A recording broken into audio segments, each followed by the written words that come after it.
Dear students, unit 9 ഹൈഡ്രജനിൽ ഇത് നമ്മൾ discuss ചെയ്യുന്നത് വാട്ടർ. അപ്പോൾ കഴിഞ്ഞ ക്ലാസ്സിൽ നമ്മൾ കോമ്പൗണ്ട്സ് ഓഫ് ഹൈഡ്രജനിൽ ഹൈഡ്രൈഡിനെ പറ്റിയാണ് പഠിച്ചത്. ഇന്ന് നമ്മൾ കോമ്പൗണ്ട്സ് ഓഫ് ഹൈഡ്രജനിൽ വാട്ടറിനെ പറ്റി നോക്കുവാണ്. അപ്പോൾ അത് നോക്കുമ്പോൾ ഫിസിക്കൽ പ്രോപ്പർട്ടിയും കെമിക്കൽ പ്രോപ്പർട്ടിയുമാണ് നമ്മൾ അതിനകത്ത് പറയുന്നത്. അപ്പോൾ വാട്ടർ എന്താണെന്ന് നമുക്കറിയാം. ഹൈഡ്രജൻ്റെ ഇമ്പോർട്ടൻ്റ് ആയിട്ട് അതേപോലെ നമുക്ക് ഏറ്റവും പരിചയമുള്ള ഒരു കോമ്പൗണ്ടാണ് വാട്ടർ എന്ന് പറയുന്നത്. ഹൈഡ്രജനും ഓക്സിജനും കമ്പൈൻ ചെയ്താണ് വാട്ടർ ഫോം ചെയ്യുന്നത്. Water is one of the most abundant and important compound known to man. It is an important constituent of all animal and plant matter. അപ്പോൾ അത് നമുക്കറിയാവുന്ന കാര്യമാണ്. വാട്ടർ എന്ന് പറഞ്ഞാൽ നേച്ചറിൽ കൂടുതലായിട്ടും ഉള്ളതാണ്. അതേപോലെ ഒരു മനുഷ്യനെ എടുത്തു കഴിഞ്ഞാൽ മനുഷ്യൻ്റെ ഉള്ളിലും എന്തുണ്ട്? വെള്ളമുണ്ട്. അതേപോലെ പ്ലാന്റ്സ് എടുത്താലും പ്ലാന്റ്സിനും ജലത്തിൻ്റെ ആവശ്യമുണ്ട്. About 65% of the human body and 95% of many plants is water. അപ്പോൾ ഹ്യൂമൻ ബോഡിയിൽ ഏകദേശം 65%, പ്ലാന്റ്സിൽ ഏകദേശം 95% വാട്ടർ തന്നെയാണ്. അതേപോലെ എർത്ത് ക്രസ്റ്റിൽ 3/4 തന്നെയും വാട്ടറാണ്.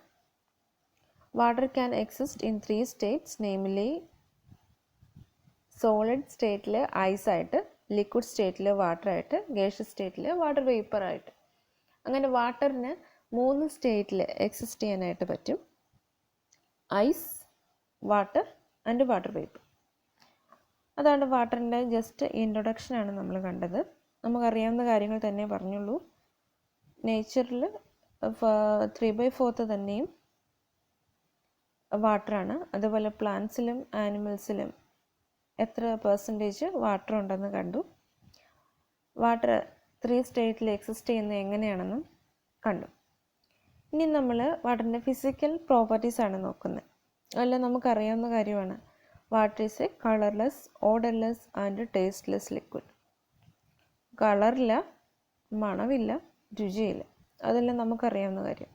Due to hydrogen bonding water has high freezing points, അതേപോലെ ഹൈ ബോയിലിംഗ് പോയിൻറ്റ്, അതുപോലെ high heat of vaporisation and high heat of fusion. അപ്പോൾ എല്ലാം ഹൈ ആയതുകൊണ്ട് പ്രത്യേകിച്ച് ഓർത്തിരിക്കാൻ ബുദ്ധിമുട്ടൊന്നുമില്ല. High freezing point, high boiling point, high vaporisation, അതേപോലെ ഹൈ ഹീറ്റ് ഓഫ് ഫ്യൂഷൻ. ഇത്രയുമാണ് ഇമ്പോർട്ടൻ്റ് ആയിട്ടുള്ള വാട്ടറിൻ്റെ ഫിസിക്കൽ പ്രോപ്പർട്ടീസ്. അതേപോലെ നമ്മൾ പറഞ്ഞു വാട്ടർ സോളിഡ് സ്റ്റേറ്റിൽ ഐസിൻ്റെ ഫോമിലാണ് എക്സിസ്റ്റ് ചെയ്യുന്നത്. ലിക്വിഡ് സ്റ്റേറ്റിൽ വാട്ടറായിട്ട് എക്സിസ്റ്റ് ചെയ്യുന്നു. ഗേഷ്യസ് ഫോമിൽ വാട്ടർ വേപ്പറായിട്ടും എക്സിസ്റ്റ് ചെയ്യുന്നു. അപ്പോൾ ഈ ഐസ് എന്ന് പറഞ്ഞാൽ സോളിഡ് സ്റ്റേറ്റിലാണ് എക്സിസ്റ്റ് ചെയ്യുന്നത്, അല്ലേ? അപ്പോൾ ഇത് നമ്മൾ കഴിഞ്ഞ ക്ലാസ്സിലും പറഞ്ഞിരുന്നു. ഒരു ക്രിസ്റ്റലൈൻ ഫോമിൽ, അതായത് കറക്റ്റ് ഒരു ഓർഡേർഡ് അറേഞ്ച്മെൻ്റ് ഉള്ള ഒരു സോളിഡ് ആയിട്ടായിരിക്കും ഐസ് എക്സിസ്റ്റ് ചെയ്യുന്നത്. അതായത് crystalline form of water is cold ice. അതേപോലെ ഹെക്സഗണൽ ഫോമിലായിരിക്കും ലോ അറ്റ്മോസ്ഫറിക് പ്രഷറിൽ. ക്രിസ്റ്റലൈൻ ഫോമിൽ എങ്ങനെയാണെന്ന് വെച്ചാൽ ഹെക്സഗണൽ നേച്ചറായിരിക്കും ഈ ഐസിന് ഉള്ളത്. അതേപോലെ ലോ ടെമ്പറേച്ചർ കണ്ടീഷനിൽ ഒരു ക്യൂബിക് ഫോം ആയിരിക്കും ഉള്ളത്. അപ്പോൾ അത് രണ്ടും ഒന്ന് ഓർത്തിരിക്കുക. ഹെക്സഗണൽ ഫോം അറ്റ്മോസ്ഫറിക് പ്രഷറിലും ലോ ടെമ്പറേച്ചറിൽ ഒരു ക്യൂബിക് ഫോമിലുമാണ് ഐസ് എക്സിസ്റ്റ് ചെയ്യുന്നത്. അതേപോലെ വാട്ടറിനേക്കാളും ഐസിൻ്റെ ഡെൻസിറ്റി എന്ന് പറയുന്നത് വളരെ കുറവാണ്. അതുകൊണ്ടാണ് നമ്മൾ പറയുന്നത് വാട്ടറിൻ്റെ മുകളിൽ ഐസ് ഫ്ലോട്ട് ചെയ്ത് കിടക്കുന്നു.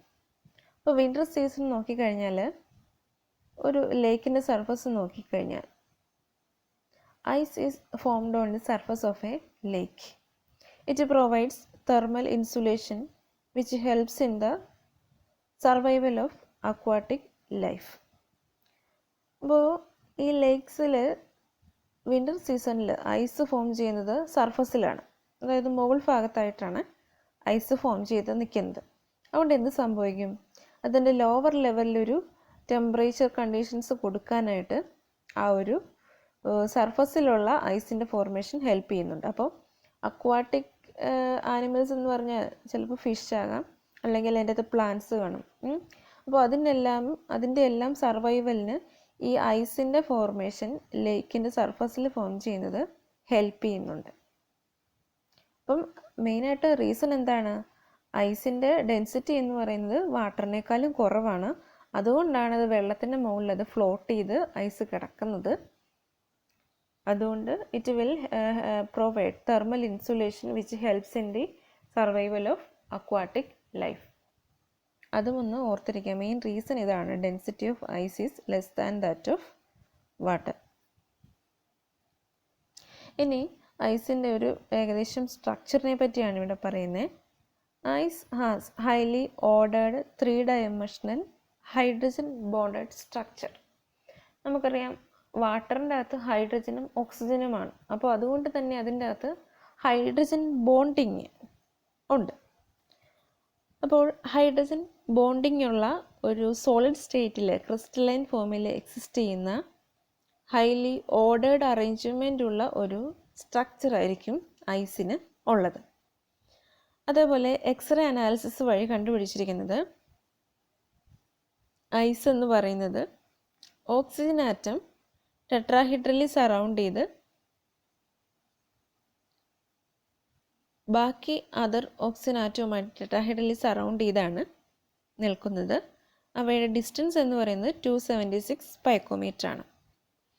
അതേപോലെ ഇതിൻ്റെ അകത്ത് ഹൈഡ്രജൻ ബോണ്ടിങ് ഉണ്ടെന്ന് പറഞ്ഞു ഐസിൻ്റെ അകത്ത്.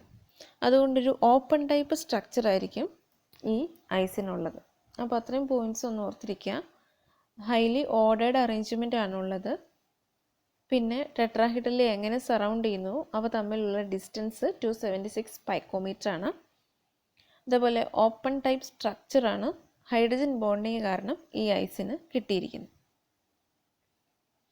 ഇനി ഇമ്പോർട്ടൻ്റ് ആയിട്ടുള്ള വാട്ടറിൻ്റെ chemical properties. First, amphoteric nature. ഇപ്പോൾ ഈ ആംഫോറ്ററിക് എന്ന് പറഞ്ഞാൽ ഒരു സബ്സ്റ്റൻസ് തന്നെ ആസിഡായിട്ടും ബേസായിട്ടും ആക്ട് ചെയ്യുന്നതിനാണ് നമ്മൾ ആംഫോറ്ററിക് നേച്ചർ എന്ന് പറയുക. അപ്പോൾ ഈ വാട്ടറിൻ്റെ ഒരു പ്രത്യേകത, it can act as an acid as well as A base. അപ്പോൾ അങ്ങനെ രണ്ട് ടൈപ്പിലും എക്സിസ്റ്റ് ചെയ്യാൻ പറ്റുന്നതിന്, ആസിഡായിട്ടും ബേസായിട്ടും എക്സിസ്റ്റ് ചെയ്യാൻ പറ്റുന്ന സബ്സ്റ്റൻസിനെയാണ് നമ്മൾ ആംഫോറ്ററിക് സബ്സ്റ്റൻസ് എന്ന് പറയുക. അപ്പോൾ ഇവിടെ പറഞ്ഞിരിക്കുന്ന 2 എക്സാമ്പിൾസ് നോക്കിക്കഴിഞ്ഞാൽ, ഒരു എക്സാമ്പിളിൽ വാട്ടർ ആസിഡായിട്ടും രണ്ടാമത്തെ എക്സാമ്പിളിൽ വാട്ടർ ബേസായിട്ടുമാണ് ആക്ട് ചെയ്യുന്നത്. ഫസ്റ്റ് എക്സാമ്പിൾ വാട്ടറും അമോണിയയും തമ്മിലുള്ള റിയാക്ഷനാണ്. അതിൽ അമോണിയം അയോണും ഹൈഡ്രോക്സൈഡ് അയോണും ആണ് ഫോം ചെയ്തേക്കുന്നത്. അപ്പോൾ ഫസ്റ്റത്തെ എക്സാമ്പിളിൽ അമോണിയവുമായിട്ട് വാട്ടർ റിയാക്ട് ചെയ്യുമ്പോൾ വാട്ടർ അവിടെ ആസിഡായിട്ടാണ് ആക്ട് ചെയ്യുന്നത്. സെക്കൻഡ് എക്സാമ്പിൾ നോക്കിക്കഴിഞ്ഞാൽ വാട്ടറും ഹൈഡ്രജൻ സൾഫൈഡും കൂടെയുള്ള റിയാക്ഷനാണ്. അതിൻ്റെ അകത്ത് വാട്ടർ ഒരു ബേസായിട്ടാണ് ആക്ട് ചെയ്യുന്നത്. അവിടെ H3O+ അയോണും HS- അയോണും ഫോം ചെയ്യുന്നുണ്ട്. വാട്ടറും ഹൈഡ്രജൻ സൾഫൈഡും കമ്പൈൻ ചെയ്ത് ഹൈഡ്രോണിയം അയോണും HS- അയോണുമാണ് ഫോം ചെയ്തേക്കുന്നത്. ആ സെക്കൻഡ് എക്സാമ്പിളിൽ വാട്ടർ ഒരു ബേസായിട്ടാണ് ആക്ട് ചെയ്യുന്നത്. അപ്പോൾ നമ്മൾ 2 എക്സാമ്പിൾസിൽ ഒരു എക്സാമ്പിളിൽ ആസിഡായിട്ട് വാട്ടർ ആക്ട് ചെയ്യുന്നുണ്ട്, രണ്ടാമത്തെ എക്സാമ്പിൾ ബേസായിട്ടും. അതുകൊണ്ട് വാട്ടറിന് ആംഫോറ്ററിക് നേച്ചർ ഉണ്ടെന്നുള്ളതിന് പ്രൂഫാണത്. ഇനി ഈ വാട്ടറിൻ്റെ സെൽഫ് അയണൈസേഷൻ റിയാക്ഷൻ പറഞ്ഞാൽ 2 H2O ആഡ് ചെയ്ത് കഴിഞ്ഞാൽ H3O+ഉം OH- ഫോം ചെയ്യുന്നതിനാണ് സെൽഫ് അയണൈസേഷൻ ഓഫ് വാട്ടറിൻ്റെ ഇക്വേഷൻ. ചിലപ്പോൾ അത് ചോദിക്കാൻ സാധ്യതയുണ്ട്. Self ionization of water H2O+H2O giving H3O++ OH-. അപ്പോൾ ഫസ്റ്റത്തേൽ ആസിഡും ബേസും ആയിട്ടുള്ള 2 വാട്ടർ മോളിക്യൂള് ആഡ് ചെയ്യുകയാണ് ചെയ്യുന്നത്. H3O+ എന്ന് പറയുന്നത് കൊഞ്ചുഗേറ്റ് ആസിഡും OH- അയോൺ എന്ന് പറയുന്നത് കൊഞ്ചുഗേറ്റ് ബേസായിട്ടും ആയിരിക്കും ആക്ട് ചെയ്യുന്നത്. അപ്പോൾ ഇതിനെപ്പറ്റി കൂടുതൽ എക്സ്പ്ലനേഷൻ ആസിഡ്സ് ആൻഡ് ബേസസ് എന്നുള്ള ചാപ്റ്ററിൽ നമ്മൾ പഠിക്കും. അടുത്ത വാട്ടറിൻ്റെ റിയാക്ഷനാണ് റിഡോക്സ് റിയാക്ഷൻ. നമുക്കറിയാം റിഡോക്സ് റിയാക്ഷൻ എന്ന് പറഞ്ഞാൽ ഓക്സിഡേഷനും റിഡക്ഷനും സൈമുൾട്ടേനിയസ് ആയിട്ട് നടക്കുന്ന റിയാക്ഷൻസിനെയാണ് നമ്മൾ റിഡോക്സ് റിയാക്ഷൻ എന്ന് പറയുന്നത്. അപ്പോൾ ഈ വാട്ടർ തന്നെ ചില റിയാക്ഷൻസിൽ ഓക്സിഡൈസിങ് ഏജൻ്റായിട്ട് ആക്ട് ചെയ്യും, ചിലതിൽ റെഡ്യൂസിങ് ഏജൻ്റായിട്ടും ആക്ട് ചെയ്യുന്നുണ്ട്. അപ്പോൾ ഈ വാട്ടർ ഓക്സിഡൈസിങ് ഏജൻ്റായിട്ട് ആക്ട് ചെയ്യുന്നത് ഹൈലി ഇലക്ട്രോപോസിറ്റീവ് മെറ്റൽസിൻ്റെ പ്രസൻസിലായിരിക്കും. അതായത് നമ്മുടെ ഇലക്ട്രോകെമിക്കൽ സീരീസ് അല്ലെങ്കിൽ റിയാക്ടിവിറ്റി സീരീസിൽ ആദ്യം വരുന്ന എലിമെൻറ്റ്സ് ആണ് ഇലക്ട്രോപോസിറ്റീവ് ആയിട്ടുള്ള മെറ്റൽസ് എന്ന് പറയുന്നത്. അപ്പോൾ ആ ഇലക്ട്രോപോസിറ്റീവ് മെറ്റൽസുമായിട്ട് വാട്ടർ റിയാക്ട് ചെയ്ത് കഴിഞ്ഞാൽ അവിടെ വാട്ടർ ആക്ട് ചെയ്യുന്നത് ഒരു ഓക്സിഡൈസിങ് ഏജൻ്റായിട്ടായിരിക്കും. ഇനി ഹൈലി ഇലക്ട്രോ നെഗറ്റീവ് ആയിട്ടുള്ള മെറ്റൽസുമായിട്ട് വാട്ടർ റിയാക്ട് ചെയ്യുവാണെങ്കിൽ അവിടെ വാട്ടർ ഒരു റെഡ്യൂസിങ് ഏജൻ്റായിട്ടായിരിക്കും ആക്ട് ചെയ്യുന്നത്. ഹൈലി ഇലക്ട്രോനെഗറ്റീവ് എലമെൻ്റ് എന്ന് പറഞ്ഞാൽ നമ്മുടെ റിയാക്ടിവിറ്റി സീരീസ് അല്ലെങ്കിൽ ഇലക്ട്രോകെമിക്കൽ സീരീസിൽ ലാസ്റ്റ് വരുന്ന എലമെൻറ്റ്സ് ആണ് ഇലക്ട്രോനെഗറ്റീവ് ആയിട്ടുള്ള എലമെൻറ്റ്സ്. അപ്പോൾ ആ എലമെൻറ്റിൻ്റെ കൂടെ വാട്ടർ റിയാക്ട് ചെയ്യുവാണെങ്കിൽ അവിടെ വാട്ടർ ഒരു റെഡ്യൂസിങ് ഏജൻ്റായിട്ടായിരിക്കും ആക്ട് ചെയ്യുന്നത്. അപ്പോൾ റെഡ്യൂസിങ് ഏജൻ്റായിട്ട് വാട്ടർ ആക്ട് ചെയ്യുവാണെങ്കിൽ വാട്ടറിന് നടക്കുന്ന റിയാക്ഷൻ ഏതായിരിക്കും? ഓക്സിഡേഷൻ റിയാക്ഷൻ ആയിരിക്കും. ആ ഇലക്ട്രോനെഗറ്റീവ് എലമെൻറ്റിനായിരിക്കും റിഡക്ഷൻ നടക്കുന്നത്. അപ്പോൾ അതിൻ്റെ ഒരു എക്സാമ്പിളും കൊടുത്തിട്ടുണ്ട്. നമുക്കറിയാം സോഡിയം എൻ എന്ന് പറയുന്നത് ഇലക്ട്രോകെമിക്കൽ സീരീസിൽ ആദ്യം വരുന്ന ഒരു എലമെൻ്റാണ്. അതായത് ഒരു ഇലക്ട്രോപോസിറ്റീവ് മെറ്റലാണ് സോഡിയം. അപ്പോൾ ഈ ഇലക്ട്രോപോസിറ്റീവ് മെറ്റലുമായിട്ട് വാട്ടർ റിയാക്ട് ചെയ്യുന്ന ഒരു എക്സാമ്പിളാണ് ഫസ്റ്റ് കൊടുത്തിരിക്കുന്നത്. അതിൽ വാട്ടർ ഒരു ഓക്സിഡൈസിങ് ഏജൻ്റായിട്ടാണ് ആക്ട് ചെയ്യുന്നത്. രണ്ടാമത്തേതിൽ നമ്മുടെ റിയാക്ടിവിറ്റി സീരീസിൽ ഏകദേശം ലാസ്റ്റായിട്ട് വരുന്ന ഒരു മെറ്റലാണ് ക്ലോറിൻ എന്ന് പറയുന്നത്. അപ്പോൾ ഈ ക്ലോറിൻ ഒരു ഇലക്ട്രോ നെഗറ്റീവ് എലമെൻ്റായിട്ട് അല്ലെങ്കിൽ ഇലക്ട്രോ നെഗറ്റീവായിട്ട് നമുക്ക് എടുക്കാം. അപ്പോൾ ഇലക്ട്രോ നെഗറ്റീവ് എലമെൻറ്റുമായിട്ട് വാട്ടറിന് റിഡോക്സ് റിയാക്ഷൻ നടക്കുകയാണെങ്കിൽ വാട്ടർ അവിടെ ഒരു റെഡ്യൂസിങ് ഏജൻ്റായിട്ടായിരിക്കും ആക്ട് ചെയ്യുന്നത്. ഇപ്പോൾ ഇവിടെ ഓക്സിഡേഷൻ റിഡക്ഷൻ ഇക്വേഷൻസ് അല്ല കൊടുത്തിരിക്കുന്നത്, ടോട്ടൽ റിയാക്ഷൻ മാത്രമേ ഇവിടെ കൊടുത്തിട്ടുള്ളൂ. ഓക്സിഡേഷൻ റിഡക്ഷൻ റിയാക്ഷൻ തന്നാൽ അവയുടെ ഇലക്ട്രോണിൻ്റെ ലോസ് ചെയ്യുന്നതിൻ്റെ എണ്ണവും അതേപോലെ ഗെയിൻ ചെയ്യുന്നതിൻ്റെ എണ്ണവും ഒക്കെ കാണിച്ചേന്. അപ്പോൾ ഇവിടെ റിഡോക്സ് റിയാക്ഷൻ്റെ ഇക്വേഷൻ അല്ല ഈ കേസിൽ കൊടുത്തിരിക്കുന്നതെന്ന് ഓർക്കണം. പക്ഷേ ഈ റിഡോക്സ് റിയാക്ഷൻ നടന്നു കഴിഞ്ഞാൽ വാട്ടർ ഏത് ടൈപ്പിലാണ് ഓക്സിഡൈസിങ് ഏജൻ്റായിട്ടും റെഡ്യൂസിങ് ഏജൻ്റായിട്ടും ആക്ട് ചെയ്യുന്നതെന്ന് അറിഞ്ഞിരിക്കണം. അടുത്ത മൂന്നാമത്തെ വാട്ടറിൻ്റെ കെമിക്കൽ റിയാക്ഷനാണ് ഹൈഡ്രോളിസിസ് റിയാക്ഷൻ. ഹൈഡ്രോളിസിസ് റിയാക്ഷൻ എന്ന് പറഞ്ഞാൽ വാട്ടറിൻ്റെ അഡീഷൻ റിയാക്ഷൻസിനാണ് നമ്മൾ ഹൈഡ്രോളിസിസ് എന്ന് പറയുന്നത്. ഇപ്പോൾ നമ്മൾ ഏതൊരു മെറ്റൽ എടുത്താലും നോൺ മെറ്റാലിക് കോമ്പൗണ്ട്സ് എടുത്തു കഴിഞ്ഞാലും അവ വാട്ടറുമായിട്ട് റിയാക്ഷൻ നടന്നു കഴിഞ്ഞാൽ അതിനെ നമ്മൾ വിളിക്കുന്ന പേരാണ് ഹൈഡ്രോളിസിസ് റിയാക്ഷൻ. ഇവിടെ ഒരു എക്സാമ്പിൾ കൊടുത്തിട്ടുണ്ട്, P4O10 വാട്ടറുമായിട്ടുള്ള റിയാക്ഷൻ. ആ കേസിൽ P4O10 വാട്ടറുമായിട്ട് റിയാക്ട് ചെയ്ത് H3PO4 ആണ് ഫോം ചെയ്തേക്കുന്നത്. അപ്പോൾ ഈ വാട്ടറിൻ്റെ അഡീഷൻ റിയാക്ഷൻസിനെയാണ് നമ്മൾ ഹൈഡ്രോളിസിസ് റിയാക്ഷൻ എന്ന് പറയുന്നത്. ഇനി സെക്കൻഡ് എക്സാമ്പിൾ നോക്കിക്കഴിഞ്ഞാൽ അവിടെയും വാട്ടറിൻ്റെ അഡീഷൻ നടന്നിട്ടുണ്ട്. SiCl4 + 2H2O giving SiO2 + 4HCl. അപ്പോൾ ഈ കേസിൽ മെറ്റാലിക് ആൻഡ് നോൺ മെറ്റാലിക് കോമ്പൗണ്ട്സുമായിട്ട് വാട്ടറിൻ്റെ റിയാക്ഷനെയാണ് നമ്മൾ ഹൈഡ്രോളിസിസ് റിയാക്ഷൻ എന്ന് പറയുന്നത്. ഇതിൽ പറഞ്ഞിരിക്കുന്ന കെമിക്കൽ പ്രോപ്പർട്ടീസിലെ എക്സാമ്പിൾസ് എഴുതി പഠിക്കണം, എങ്കിലേ നമുക്ക് ഓർത്തിരിക്കുകയുള്ളൂ. ഇമ്പോർട്ടൻ്റ് ആയിട്ടുള്ള ഒരു പ്രോപ്പർട്ടിയാണ് ആംഫോറ്ററിക് നേച്ചർ ഓഫ് വാട്ടർ എന്ന് പറയുന്നത്. അത് കറക്റ്റ് ഓർത്തിരിക്കണം.